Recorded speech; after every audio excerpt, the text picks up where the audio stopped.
hitting about 45, 50 degrees. So it's just a really beautiful way of doing it. So just a nice emulsion with Grant's butter, water. That's it. That's all we're adding. There's already a good amount of salt in there, so it doesn't need loads more salt. And obviously the fish is salty as well. So I'm just going to drop that in. A piece like that, you're probably talking around 5 minutes or so. Okay, yep. I want it nice and opaque and not raw. What do you need, chef? That's all right. Just You're right. This, oh no. So you've had a busy year, Paul. It's been crazy, yeah. It's been crazy. So 2017 we opened the restaurant, and then last year I did a cookery book, got 3 rosettes and a Michelin star. So it was. That deserves a round of applause, doesn't it? Surely. And genuinely, I mean, I know a lot of people say this, but the star was a surprise. I didn't have any announced inspections at all, and I didn't even pick up on them. So we missed every single inspection. We just got. I just saw on Twitter that they'd been and enjoyed it, and then I saw the dishes. One of the dishes I didn't even recognise because we changed the menu that much. I was like, we don't serve the cod without garnish, and it took a while to work it out. And we worked out they'd been about 2 weeks before, so we're just so busy and head down so much. It just makes it a bit sweeter that we didn't spot the inspectors, try and raise our game for it. It was just, we're just doing what we do, really.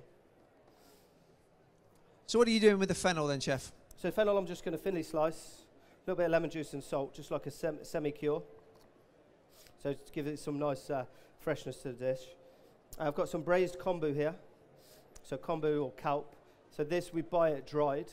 We soak it, and then we the water that we've soaked it in, we cook it in a water bath, 90 degrees for about 8 hours. And because if you use kombu, it's normally really sticky, really gluey. It gets rid of all of that, and you just end up with this beautiful textured seaweed. I've got some dolmen, which is a lovely crunchy seaweed. Some dried seaweed here that we rehydrate, and then some sea vegetables as well. So we've got sea beet and we've got sea purslane.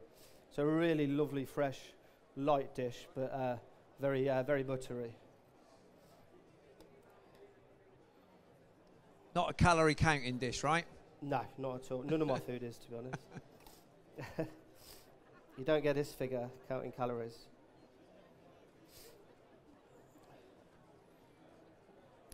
So with this dish, did you say you brine the haddock? The hake. The hake, sorry, hake. My apologies. We salt it, cover it in salt. Salt. Oh, okay. Completely cover. Yep. Yeah, then wash it off, drain it, pat it dry. Okay. Roughly how long is it in the salt? 8 to 10 minutes, but with the skin off. Okay. So fennel nice and thin. Yeah, nice and thin, but not wafer thin because you want a little bit of texture. Because the fish is very soft, so it's nice to give some natural crunch to it. How far in advance could you prepare the fennel, Paul? We'll do it just before service. Okay. So it's done just before service, lemon, salt, and that's it. And then we get rid of it after service or put it in a staff salad the next day. But if someone buys a book and they want to do it for a dinner party, they don't have to be doing it a la minute. They can do it before the guests arrive. Yeah. Exactly. Yeah. There's no need to be messing about anything like that. The only thing you'll need to do is this dish, the butter, the hake, so you can stand here, watch it, make sure it's beautiful. Okay. So all you're doing there is you're effectively just poaching that hake in the butter, yeah? Yeah, and it's amazing how much of this butter flavour it takes on. Did you all taste the butter? Yeah, that was my next question. What's the butter taste like? It tastes like butter should, no? Like lovely tartness. Sweet, yeah? So Grant, who makes it, he compares it to like the creme fraiche of butter, because it's got that lovely natural lactic acid that you don't get in like normal shop bought butter. Paul, we had a lot of chefs on stage today talking about resting meat. Do you have to rest fish? Not when it's done like this. Okay. It's such a low temperature, and I don't tend to rest fish. No, obviously rest meat. Yeah. But no, I don't personally tend. If I'm roasting it, we cook it at the last possible minute. Yeah. And send it as soon as it's done. It's not something I've ever done, resting fish. But yeah, meat obviously very. What were you doing with the spoon there? What was that? I was just checking because I haven't got.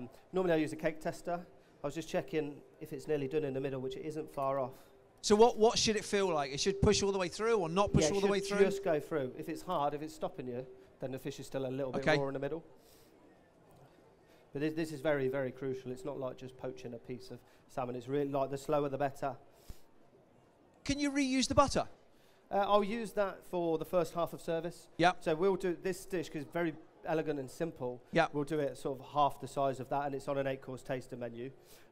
So we'll use it for the first half of service. A few dishes can go through it, then it's gone, and then we'll do a second lot. Yeah. You don't have to do a whole lot because this is about £17 a kilo. This pizza, so yeah, you've got to be savvy with it. Can you grab my plates, please?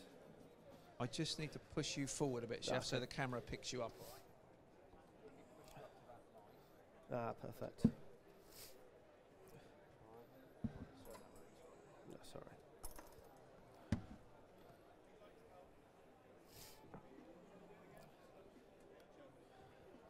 Okay. So I don't like to completely submerge it as well, because you can, the butter, if it overheats, thank you, if it overheats, then you've got too much butter in there, it takes ages to cool down. With a smaller amount of butter, yeah, perfect. Smaller amount of butter, you can pull it off, the temperature's going to drop quicker, so it's not, it's not going to start boiling away. So this sort of dish then, Paul, is this sort of reflective now of your food style? It really is, yeah. I mean, I've always been quite sort of this way, but I've stripped it back even more, and it's just, we get like the best produce we can possibly afford. We just don't manipulate it, don't mess about with it. I've got nothing against that at all, but it's just not the way we like to cook. We like to keep it pure, and it's just as beautiful and natural as possible. But also, it's necessity driven that, and what I mean is, when you open a restaurant, you have to keep things really tight. Yeah. Staffing, all of those things have a cost. Well, yeah, so for the first year and a half, there was me and 2 chefs de partie. Yeah. So I had to run, and I had an assistant manager out the front, so I had to take a lot of responsibility of like the admin of the restaurant, run the restaurant, cook meat and fish, and run the kitchen. Yeah. So now in August we hired a sous chef, we've hired another front of house, so we've grown. But I know it's important not to overdo yourself and just start doing silly food that you can't produce. Can't maintain, yeah.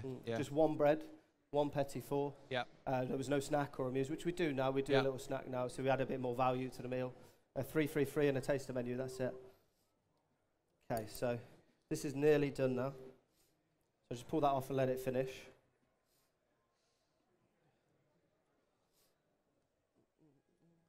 Just talk us through what you're going to put on the plate now. So I'm going to go with the fish first.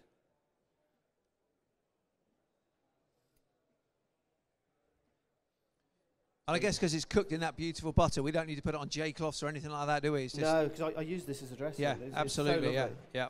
So as soon as I've plated it up, I'll dress more butter over it just for more richness, more goodness. So we've got the kombu seaweed now.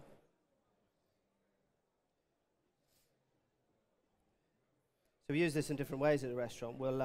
Sometimes we'll serve it like this, so it's more like a crunchy salad leaf, or sometimes we'll warm it in its own liquid with seaweed butter, so you just get this beautiful seaweed emulsion.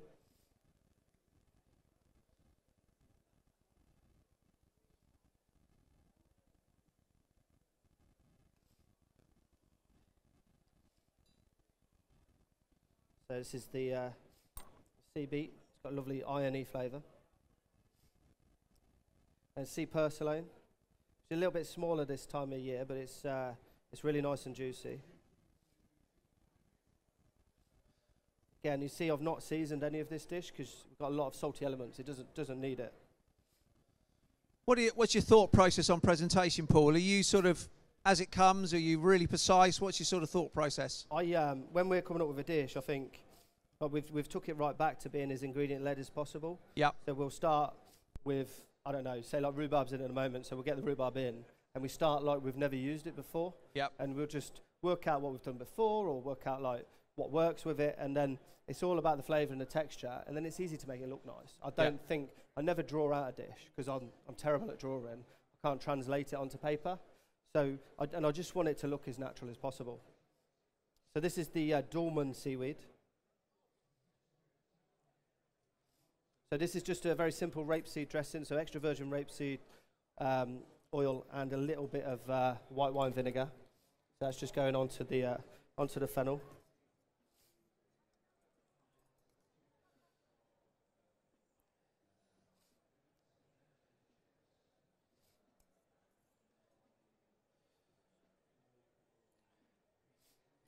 Okay, and then just a little bit. See how it's nicely emulsified? So if it was too hot, it's just going to be separated. So we're using this as a dressing. Let me draw that just a little bit to the left, chef, all right? Yeah, of course. Sorry.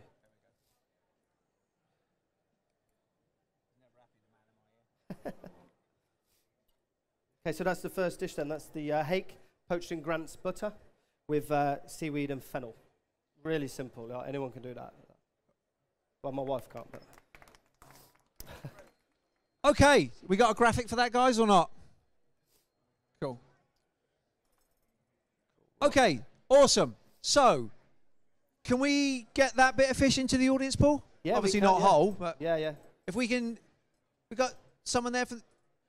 Break it down, put some little Just pots. For break the guys. that down, put it into some Little little bit of pots butter for in there us. as well, please. Yeah. Emily, Jenna, you need that. Cool. That's all done with now. Yeah. Okay, super. So now next dish. So next dish is. Hey, that was good. That's less than 15 minutes. Well done. Good. Took a risk doing too, but Yeah, you did. like I said they are very simple, and some elements are already ready. Yep. So, you know, obviously the way we cook. So this is it's a little like almost mushroom tagliatelle. It's not cut like tagliatelle. So I saw this technique in New York when I was starting out there, WD-50. So he really simple, but just really elegant and beautiful. So he cuts the king oyster mushrooms and then just slices them, cuts them into a tagliatelle shape, just blanch them in an emulsion, and I've got a texture of pasta. So you get this like gluten-free pasta almost, but it's just really simple, really lovely, really elegant. I do it in a different way. We just slice them whole. I actually forgot my mandolin, so I went to RoboCoop and they've pre-sliced them all for me, which probably helped me out a bit. So quite a light emulsion for this. I mean, if you can see that, it's not really buttery and thick. I don't want it too rich. I don't want it too coating. Can we pick that up on the overhead?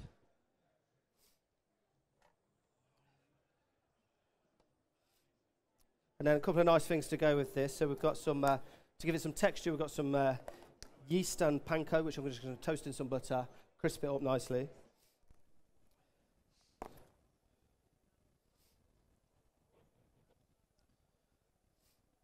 So, Paul, where does this come on the menu at salt?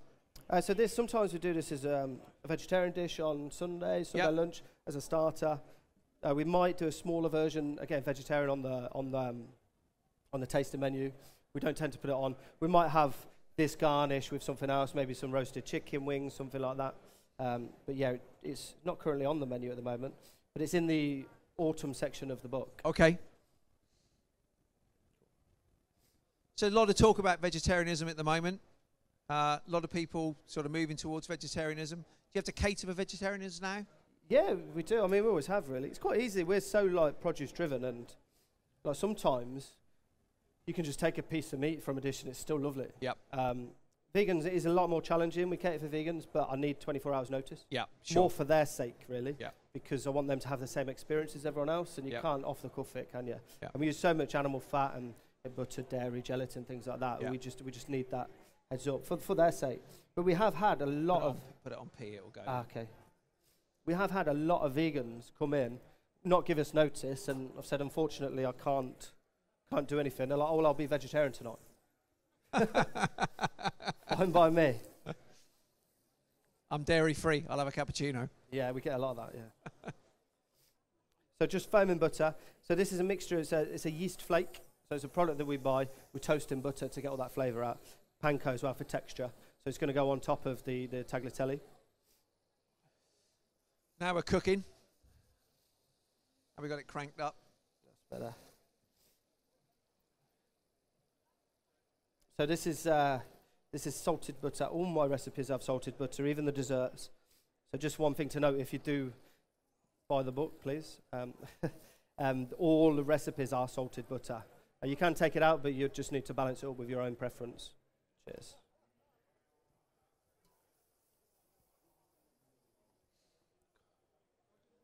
So it's effectively like a toasted breadcrumb, is it? Yeah, with that yeast to enhance it. It's got a really lovely flavour. It's coloured nice, isn't it? Mm. Can you smell that? So this yeast we toast on its own as well, and we use it for garnish on quite a few things. Sometimes it's beautiful on roasted chicken dishes, anything like that. Vegetarian, it's just a great way of getting flavour in there. Vegans would toast it in rapeseed oil. Yeah. It's nice, not as good, but it is still very nice. Cooks very, very quickly as well, so it will catch. So we've got some hake coming out into the audience for you now. So this is the hake that Paul cooked earlier. It's cooked in the Grant's butter. So have a taste. I'd be interested to get your feedback on that. I did tell you, didn't I? If you sit down, you'll get fed. If you get stood up.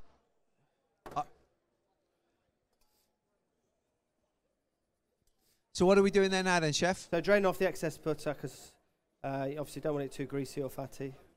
Stick that on some tissue in a minute. So this here is, I bought it done. It takes a bit of time to do. So it's a mushroom ketchup. So what we do, we get really fresh butter mushrooms, bash them up. Is it ketchup made with tomatoes, no? Not if it's mushroom. Mine is. Lost where I was. Yes. Yeah, sorry, mushroom ketchup. Right. Sorry, go on. Bash it all up, releases all those perfumes, cling film it, just leave it out for 3 or 4 hours so it all starts to oxidize. Then blend it with soy sauce. I've started using fish sauce in it now and Worcester sauce as well. We do it without for vegetarians. We do like a just soy. Hang it so you get this lovely juice and then bring it to a boil, some agar, blend it into a puree. So it's just got this beautiful, rich, mushroomy flavour. What's the shelf life on that, Chef?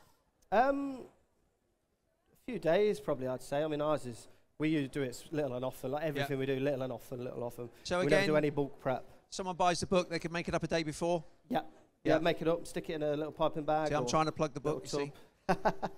Doing a better job than me. I got a little note here, look, plug book.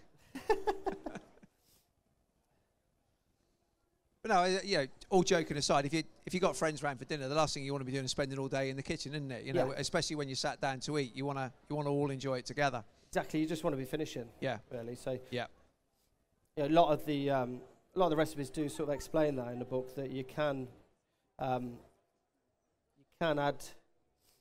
do things a lot before because they are exactly as we do in the restaurant. I've not dumbed them down for the home, but majority of them are very achievable. So the beauty of this as well is very hard to overcook. So you see I'm adding it in layers. I didn't want to fill it up and like load up the pan. I'm doing more than I normally would so we can have a little taste. As mushrooms are, they're very, very hard to overcook. So I'll just cook them gently just until they start to wilt. Do king oyster mushrooms, do they have a season, Paul? No, these are all, they're not wild generally. Okay. So no, you can get them all year round. Okay. All produced in UK as well generally.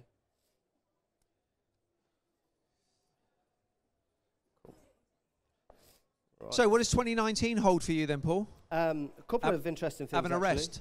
No, I'm a sucker for punishment. I'd already put things into place before we got the star, so we weren't, I was never planning, right, we're going to get that. It was never on my mind in that respect. So we're opening a cookery school. Oh, fantastic. Yeah. Which on the same site? Yeah, upstairs. Okay. So that's hopefully going to be in the summer, all being well. And then I'm doing a podcast as well, a chef podcast that's run by me and some local breakfast radio DJs. Brilliant. Which we're going to roll out in a few months. Fantastic. Called, Podcasting, way forward. The Nightcap. So it's basically, it's all, it's chefs coming to eat at the restaurant. We'll go upstairs, have a beer, and just talk crap, basically. Over beer? Over beer, wine. They've just had dinner in a restaurant and just talk anything, just chat, topical, get their opinions. That's great. Very honest, a lot of humility and that sort of thing. Very funny. So I might know a website you could put that out on. What's that then? Okay. Right. So okay, so we've got the breadcrumbs done. Mushrooms are in your cooking liquor. What's next? Could just give that a rinse for me, just the shimmer. Okay, so next, just finishing these off. We'll drain them, season them, and then we're just going to assemble the dish. So we've also got some pickled red onions here as well. So red onions, white wine vinegar, white wine, and sugar. Again, the recipe's in the book. It's really, really simple. Nice, just a nice bit of acidity. Whilst Paul's doing that, who tried the hake? How was it? Nice. Tasty. You really get the flavour of the butter, don't you? It really comes through. Yeah, it's actually the first time I did that dish, Grant came up to eat. So I thought I've got to, rather than just having it on our bread, I've got to do him a dish with it. And it was like all his family's favourite dish because obviously very supportive of him. So we put it on a taster menu after that. Yeah, and brilliant. I wanted to do it in the book because it really typifies what we do. Yeah. Cool. What are you looking for, chef? I'm just waiting on that bowl? chinois. Okay. Let me move that off there. There's another one here. We'll get to, oh, is there? Yeah, yeah. Oh, brilliant. There you Got go. more than I have at the restaurant. Oh, yeah, exactly. Do you want a bowl? Yeah, that'll Got a pan there, yeah. do.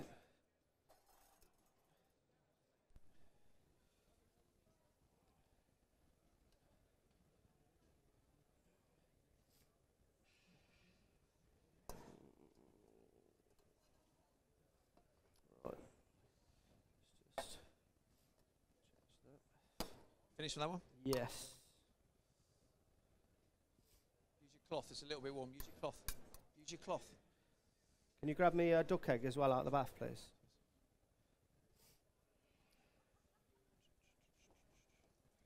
So as well on this dish, there's a duck egg yolk, which is slow cooked in the water bath. You know, I think most people know that method now, just to give it that lovely richness. Are you using that again?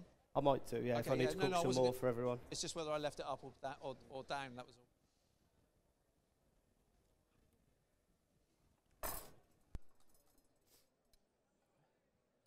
Does take quite a bit of seasoning, but watch it because this mushroom ketchup's really full of flavour, so you don't want to overpower it in the first instant.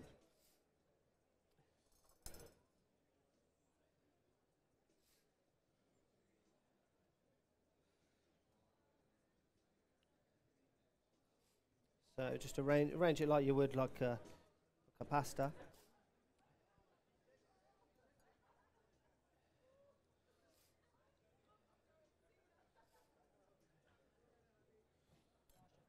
Just grab another bowl.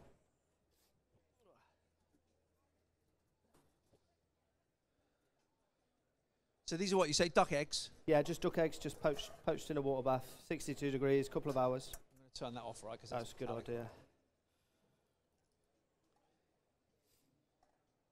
So just cooked in the shell? Cooked in the shell, yeah. And just knock off the white for this. I don't want any of the white in this dish, just the yolk. Just the yolk. I mean, you can crack them and poach them in oil, but I just find it much more practical to do it this way. It's much more consistent as well. So, salt. I don't use a lot of black pepper in a restaurant, but stuff like this, it's really good. Egg and black pepper. So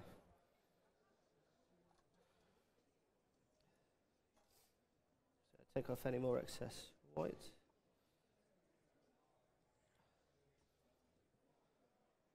Sorry to keep dancing around behind you. I'm just going to move that to about there, right? No worries. So the crispy yeast and panko now. Give it some texture and really lift the dish, season it up. Just move them.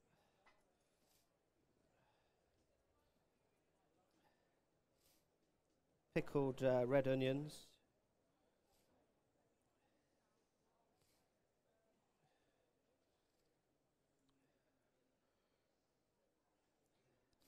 This is what's really going to take the dish up and give it all that umami.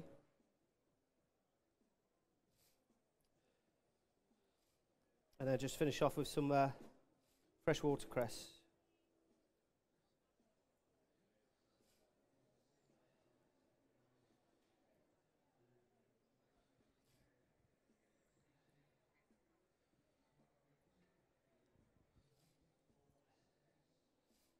There you go, that's the second dish. So we've got king oyster mushroom tagliatelle, poached duck egg, yeast and mushroom ketchup. On time. Yeah, on time. Brilliant, chef. Okay, listen, before you give Paul a well-deserved round of applause, and we're going to give him a glass of champagne. In each one. I just want you all to give the guys from UCB a massive round of applause. Where are you, students? Come on up. Quick, guys, come on up. Come on up. Come on up. Where's everyone else? Go and grab your colleagues. Are they? Can't be on a break. There's no such thing as breaks. This is catering. Come on up.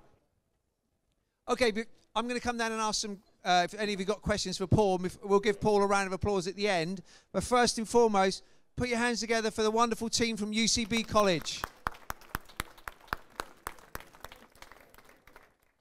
Thank you very much. Okay, who's got a question for Paul? Don't forget, if you've got a raffle ticket, we'll draw it at the end. Don't go until we do the draw. That much. Who didn't get a raffle ticket? That's it. Does anybody want a raffle ticket to go into the raffle for the book? Who had a question? You, sir. Yes, sir. Okay, if you introduce yourself to Paul, then ask him the question. Hello, I'm Colin. Nice, Colin. Paul, can you cook that fish? Can you cook the fish dish with skin on it?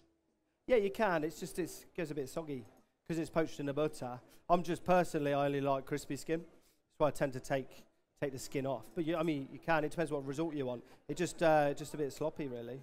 Okay. It will help it hold it together, but yeah. And then I mean, you might even be able to do it and then peel it off after. That might even be easier. But yeah, it's just a bit sloppy. Thank you very much. Thank you. No worries. That's a great question. Any other questions? Anyone got any questions for Paul? Yes, sir. Just give me 1 second. I'll get over to you. And if you can introduce yourself to Paul, then ask him the question. Hi, Paul. My name's Matthew from Pembrokeshire. What are the benefits of Yeah, I know. I know that. What are the benefits of cooking the egg? Yeah, you can hear me. Yeah. What are the benefits of cooking a duck egg in the shell? What, slow cooking it? You mean? You get a lovely gluey egg, essentially, lovely texture. You could have a water bath set up, poach the yolks in that, but it gets messy. Taking them out, you break loads. So just cook them in the egg. They're in a shell. They come in a shell already. Just use it, and then you just take it out and put it. It's that simple. Just makes things easier, and then you get that beautiful jelly-like consistency. Yeah, brilliant. Cool. Yeah, cheers. Enjoy the champagne. Okay, yes, madam. So, if you can introduce yourself to Paul, then ask him the question. Hello, Paul. I'm Edie. Hi. Could you use any other fish? Could I for that? Yeah, whitefish is perfect for that. So we've done it with cod. Hake is just lovely texture for that sort of thing for me. Haddock would be quite nice as well. Any good meaty whitefish, really. Halibut would be quite good as well. Halibut, yeah, we've done halibut like that as well. But again, we always pre-salt it. Similar method, just to firm it up. It just helps with that process. It doesn't sort of flake off, yeah. Okay, another question. Yes, madam. I have to come round to your left. Otherwise, a man in my ear says, go left, go left. Hi, Paul. My name's Nancy. Hi. I missed what you actually cooked the mushrooms in. I know it was butter and what else? Was it just water? Butter and water. So it's an emulsion, but there's not too much butter in it like with the first dish with the hake. So I don't want it too greasy. So you want the mushroom to come through. And because you're having quite a bit of mushroom, so probably about, not equal quantities like an emulsion would be. I'd just knock the butter back a bit, nearly equal quantities, yeah. Time for one more question, if there is one. Anyone got a question? No? Speak now, forever hold your peace. Have we got some samples to go in the audience of that? Yeah, they're just doing the mushroom ones up now. Okay, so Paul, before they give you a round of applause, because the moment they give you a round of applause, they'll bugger off. So where are the raffle tickets? Has everyone got a raffle ticket? Anyone not got a raffle ticket? After I've done this bit. So, Paul, one raffle ticket, please. So, number 211. 211, anyone? Well done. Brilliant. Okay. Don't go away. At the end of this, we'll get Paul to sign it for you. Okay, and then we'll get you a book. Okay, ladies and gentlemen, please put your hands together for the man who did 2 dishes, Mr. Paul Foster. Thank you. Okay, listen, that is it. That's the end of Staff Canteen Live. Thank you to all the chefs, to the team at the Staff Canteen. Thank you to all the amazing sponsors, but most importantly, thank you to you guys for all coming and watching over the last 2 days. Have a great rest of the show. Thank you very, very much.